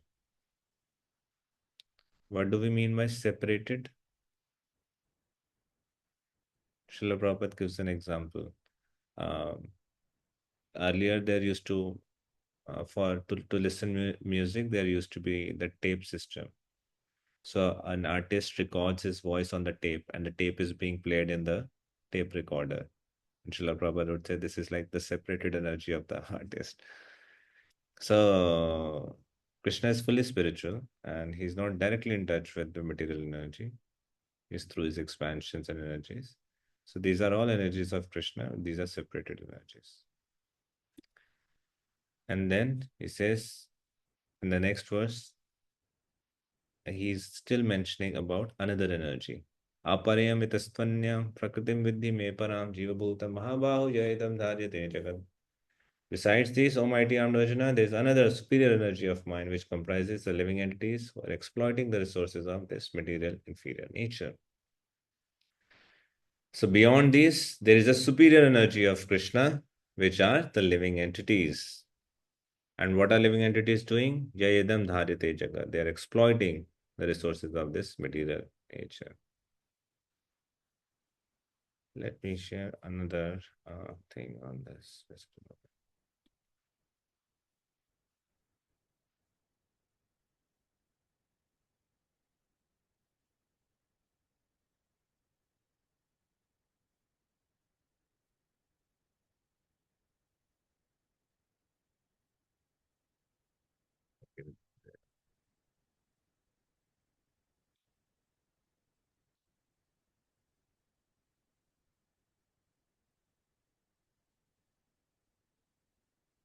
So wherever there is a mention of living entities, Srila Prabhupada takes his time to elaborate that living entities are different from Krishna. They are not one. Living entities are energies of Krishna, as Krishna is mentioning here. But they are the superior energy of Krishna. Krishna has 2 types of energies. One is inferior and one is superior. The inferior energy refers to all the material elements. Bhumira punalavayu khammano buddhirevacha. And spiritual, the living entities. Aparayam itastvanyam. So apara. So there is para prakriti and apara prakriti. So para prakriti is living entities. Apara is material energy.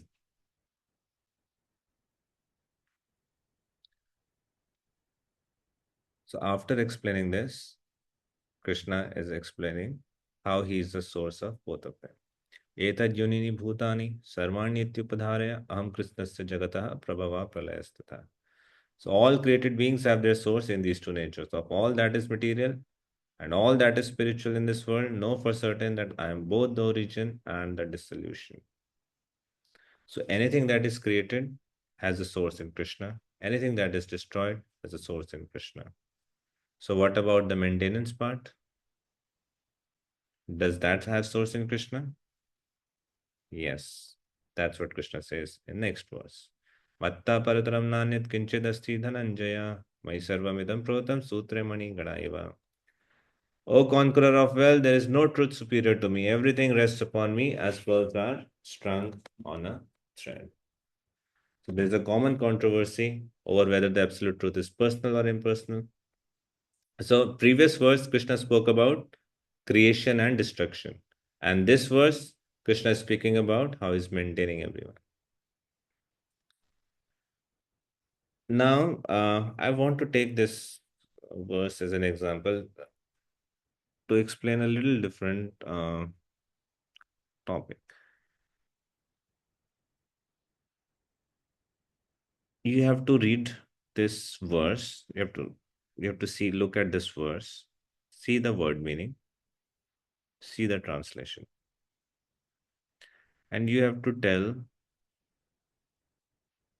what part of this verse is being explained and elaborated by Srila Prabhupada in his purport.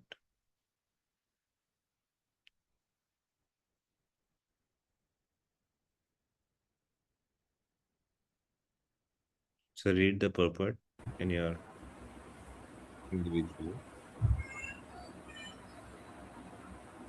I'm sorry, Prabhu, I didn't quite understand what we have to do. Read the verse, and Prabhupada gives translation of this verse. You have word meaning to it.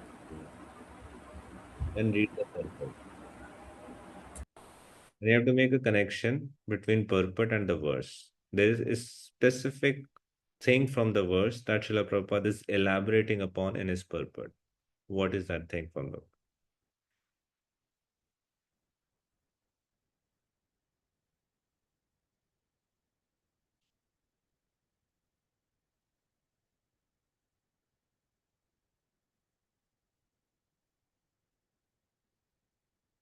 How the purport is connected to the verse? That is the question.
Yes, anyone?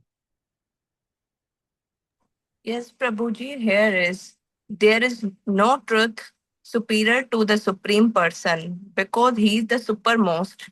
He is smaller than the smallest and He is greater than the greatest. He is situated as a silent tree and He illumines the transcendental sky. And as the tree spreads its roots, He spreads His extensive energies. From these verses, one concludes that the supreme absolute truth is the supreme personality of Godhead, who is all prevailing by his multi energies, both material and spiritual. So yeah, what's the connection between the verse and the purport? Which part of the verse is Srila Prabhupada elaborating upon in his purport?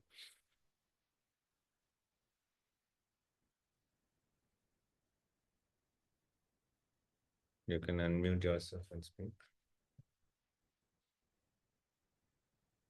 Yes, Bisham, Prabhupada Nilamata.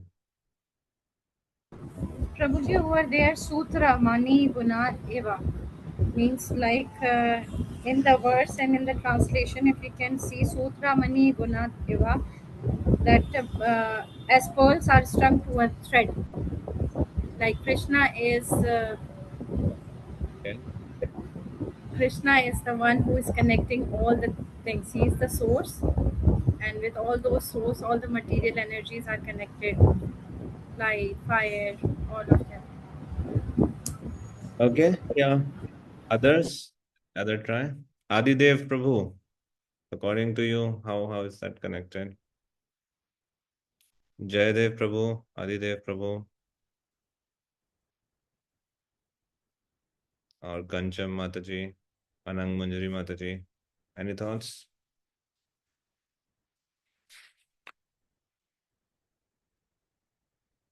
Verse 7, Prerna Mataji, Kashish Mataji, Sankarshan Prabhu, Priyanka Mataji, Hansa, Nina, Madhavan Prabhu.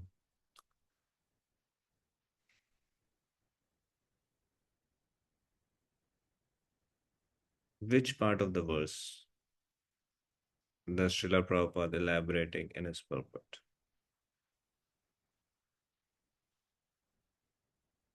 Yes, Komal Mataji.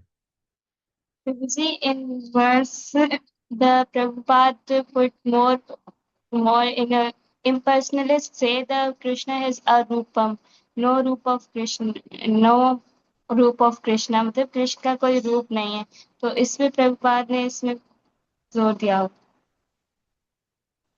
ठीक है, परंतु ये श्लोक में कहा है? प्रश्न ये है.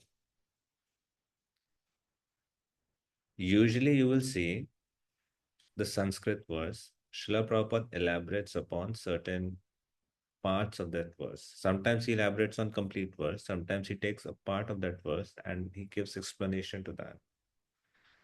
So in this verse speaks about various things. So my question is, which part of the verse is Srila Prabhupada explaining in his purport?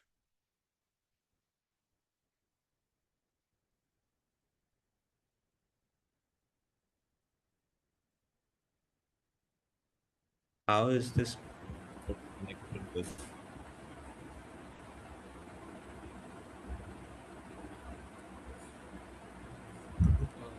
As far as I read, the last part, the last three paragraphs are more related to the verse. The Which last three paragraphs. The first one is I know the Supreme Personality of Godhead is who is transcendental to all material conception of darkness. Only he who knows him can transcend the bounds of birth and death. There is no way for liberation other than this knowledge of that Supreme Person. And the other two paragraphs are more or less the same. Um, I don't know if that is okay. yes, Adidev Prabhu. Matta Parataram Nani. Krishna is saying Mattaha Parataram Nanyat. There is no truth superior to me. And Srila Prabhupada is explaining this particular phrase. How there is no truth superior to Krishna. He is standing in front of Arjuna in his personal form on the chariot. And he's proclaiming, he's giving Bhagavad Gita and he's saying there's no truth superior to me. And Srila Prabhupada is taking that and is defeating the Mayavad philosophy. That sometimes people argue that which is greater, Brahmajyoti or or Krishna's form, the formless or the form, which is the higher realization. Sometimes people argue over that. But here, according to Bhagavad Gita, Krishna is saying there is no truth superior to me. When he's saying me, it means personal form because he's speaking. And that is what Srila Prabhupada is, right? And uh, Krishna is also saying, Mai sarva midam protam sutre mani gada iva. That everything is resting upon me, just like all the strings rest upon the thread. Can we see Krishna? If there is a necklace, can we see the thread? We cannot see the thread. But how do we know that thread is there? Because all pearls are stringed together. There's something that is holding everything together. So, what is it that is holding this entire world together? The sun is rising and the setting, the seasons are changing, the earth is giving crops, there is air that is flowing, we are breathing, how the newborn child is being born, how are they being maintained, how how do you think we are eating the food and it's converted into energies and the blood and the excreta, how all the uncountable, the billions of the function are happening in this world. What is it that is holding together? How, why the planets are not colliding with each other? We see, small flies in hundreds under a street lamp, flying, but not colliding with each other. How does that happen? Just a small living entity. And we see at the macro level, big planets floating in the sky, not colliding with each other, at the perfect distance from the sun and the moon. Everything is so, I mean, it's beyond comprehension how all that is happening. Krishna is saying, it's me who is holding everything together, just like a thread will hold the strings together. But someone can ask, how does Krishna is maintaining it, right? So Krishna gives a lot of examples in next verses, how Krishna is maintaining everything together. So previous verse is told he's the source and he's the cause of destruction. And this verse he spoke, he's source of maintenance as well. Now, in his next verses, he's saying how he's maintaining everything. रसोऽहमप्सु कौन्तेय प्रभास्मि शशिसूर्ययो प्रणव सर्ववेदेषु शब्दः खे पौरुषं नृषो. Says, "O son of Kunti, I am the taste of water, the light of the sun and the moon, the syllable Om in the Vedic mantras, I am the sound in the ether and the ability in the man. पुण्यो गंध पृथिव्यं च तेजश्चास्मि विभावसौ जीवनं सर्वभूतेषु तपश्चास्मि तपस्विषो. I am the original fragrance of the earth, and I am the heat and fire, I am the life of all that lives, and I am the penances of all ascetics. बीजमां सर्वभूतानां विद्धि Partha सनातनं बुद्धिर्बुद्धिमतामस्मि तेजस्तेजस्विनामहम्. Son of Pritha, know that I am the original seed of all existence, the intelligence of the intelligent, and the prowess of all powerful men. बलं बलवतां चाहं कामरागविवर्जितं धर्मविरुद्धभूतेषु कामोऽस्मि भरतर्षभा. Say, I am the strength of the strong, devoid of passion and desire. I am sex life, which is not contrary to religious principles, the Lord of the Bharatas. So he gives so many examples in these verses. So now, anytime we are drinking water or drinking any liquid, Krishna says the taste is me. Oftentimes, we are so adamant that we want to see Krishna with these eyes, but we don't think these eyes are so limited. I can't see what is happening on my back, on my left or right. I can't see without the presence of the light. And there is more than one way of knowing. And this is how Krishna is revealing himself to us. If I want to know Krishna and if I follow his process, I can realize him. Srila Prabhupada said to one person, he was very addicted to drinking wine. And he said, when you are drinking wine, even the taste of wine is Krishna. You think that what you're drinking, the taste is Krishna. And he started doing that. And within few days, he left wine and he joined the temple. It is, these instructions are so powerful. So, any, yeah, think of your favorite liquid. Maybe the ice cream shake, maybe the, the water, or the, in the summers, and in the Nibu Pani, Aam Panna, Shikanji, whatever you, every taste is Krishna. So if you're drinking and thinking, wow, this taste is Krishna, that is Rasoham Apsu Kaunteya. We all drink water.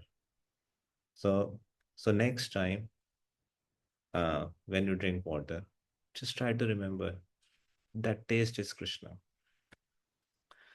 Um, if I do not like the taste, still the taste is Krishna.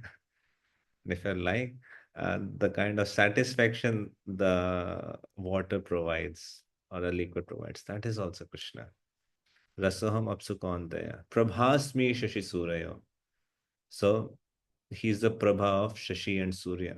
So the light of the sun and the moon. So Kancham Mataji is saying, Prabhuji, how the taste of wine is Krishna? Because Krishna is saying Rasoham. So rasa. So there are various kinds of rasa. So the rasa of any liquid, that is Krishna. So uh, if it is not Krishna, then what it is? Everything has a source in Krishna only, right? Janmadiyasya yatanvyad itarataschatisha bhigdasmara. So where does the taste come of wine comes from? It comes from Krishna only. But here Krishna is saying, I am that taste. Rasoham apsukantaya. So for someone who is in the mode of ignorance, the wine is very delicious to them. That people are addicted to it. There's an entire profession of wine tasting, right? So, that is Krishna. So the rasa of any liquid is Krishna. If someone thinks that the taste is Krishna, they'll become Krishna conscious. Right? Krishna doesn't mean is not recommending you we all start drinking wine. No, that's just an example that rasa is Krishna. Raso ham apsu kaunteya. Ham apsu is rasa of water. No, it doesn't mean uh, that we can drink wine or alcohol. That's not, at least that's not Krishna is recommending through this verse. He's saying that he's the taste of any liquid, that it is he who gives the taste. But some tastes are degrading to us, some tastes are uplifting to us.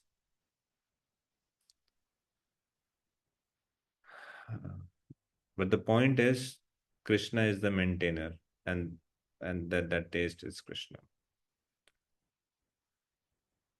Let me show you a very interesting, if I'm able to find.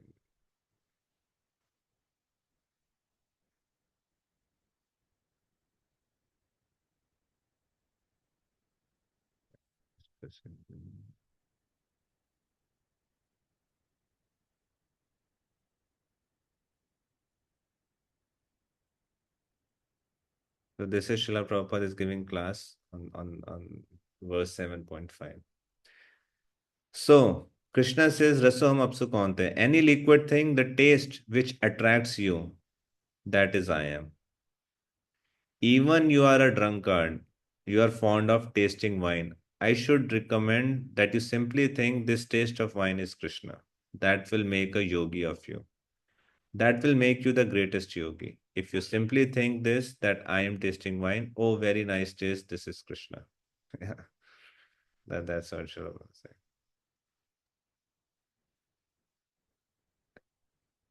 The point is, you are fond of tasting wine. So if someone is fond of tasting, so whatever you are fond of tasting with, that taste is Krishna. Yes, Kancha Mataji, can you unmute and maybe share what is your confusion?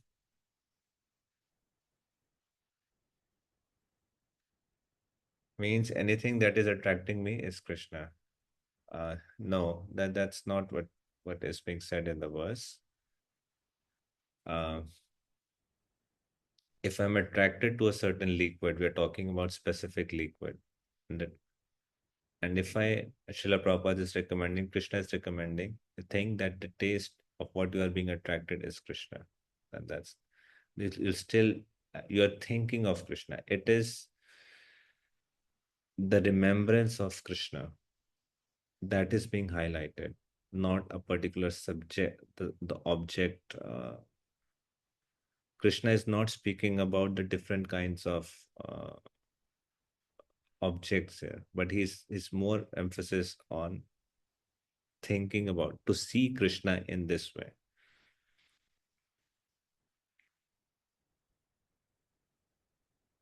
It's a very nice question, Madhuri, Kancha Madhuri. Anything that is attracting me, is it Krishna? If you have the answer can be yes and no, both ways.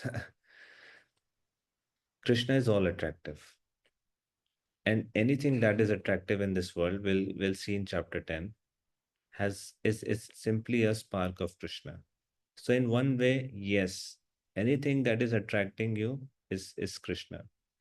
If I'm attracted by fame, or I'm attracted by wealth, I'm attracted by beauty, I'm attracted by renunciation, all of these opulences belong to Krishna.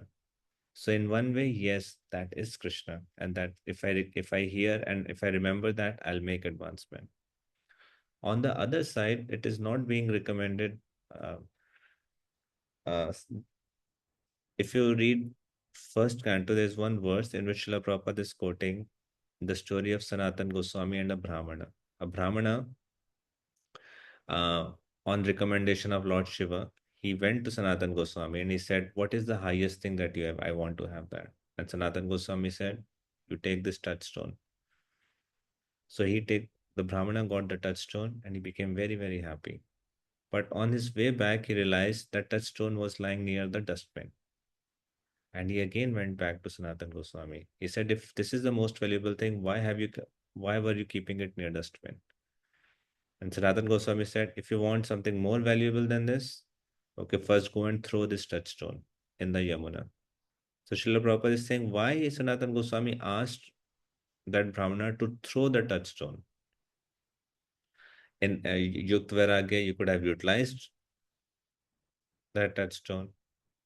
Touchstone is you touch any iron, it becomes cold. So there Srila Prabhupada is writing, until and unless one is on that level where he's seeing everything spirit, one must differentiate between spirit and matter. So till that time, if I can see the relationship of every object with Krishna, yes, that's wonderful.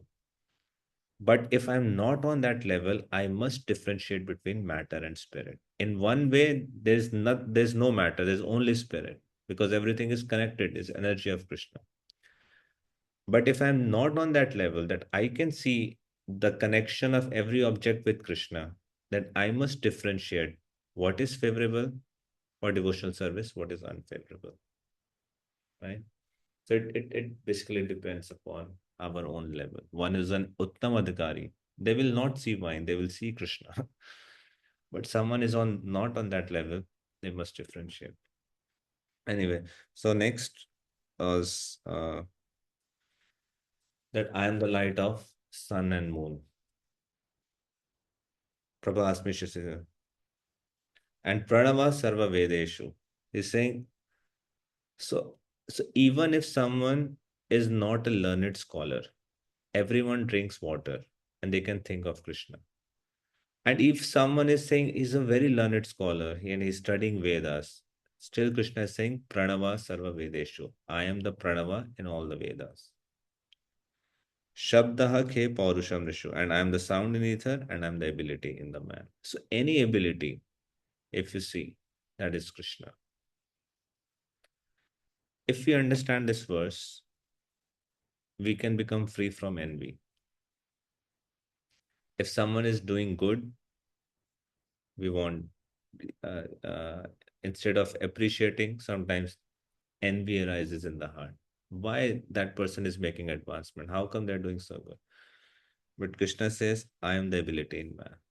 So envying the other person or other person's capability is, in one sense, we are envying Krishna because that ability is Krishna.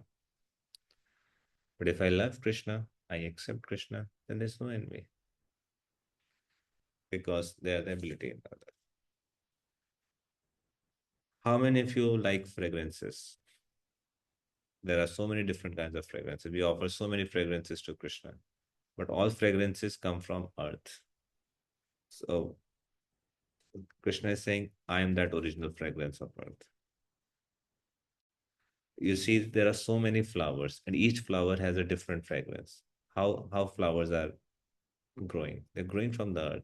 From where flowers are getting fragrances? From the earth. And Krishna is saying, I am that original fragrance. So next time, anytime, any fragrances you love, right? Just think of Krishna.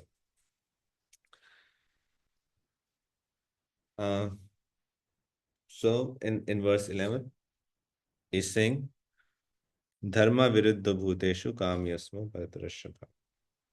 Even the sex life, Krishna is saying, I am the sex life that is not contrary to religious principles. So therefore, Srila Prabhupada is writing, the responsibility of parents is then to make their offspring Krishna consciousness. That sex life, according to Dharma, should be for propagation of children, not otherwise. Right? So we'll stop here. Anyone has any questions? So in today's class, we discussed about an orientation of Bhakti Shastri. What exactly is Bhakti Shastri? What are the different purposes? We discussed about some of the guidelines for effective absorption. And then we saw the summary of chapter 1 to 6. All of you shared very wonderful summaries. Then we saw the context of why this chapter 7 has been spoken. What is its connection with the previous chapters and the verses? And then we saw verses 1 to 11 in a study today. That how the verse 1 is speaking about how one can know Krishna in full. Verse 2 spoke about Gyan and Vijnana.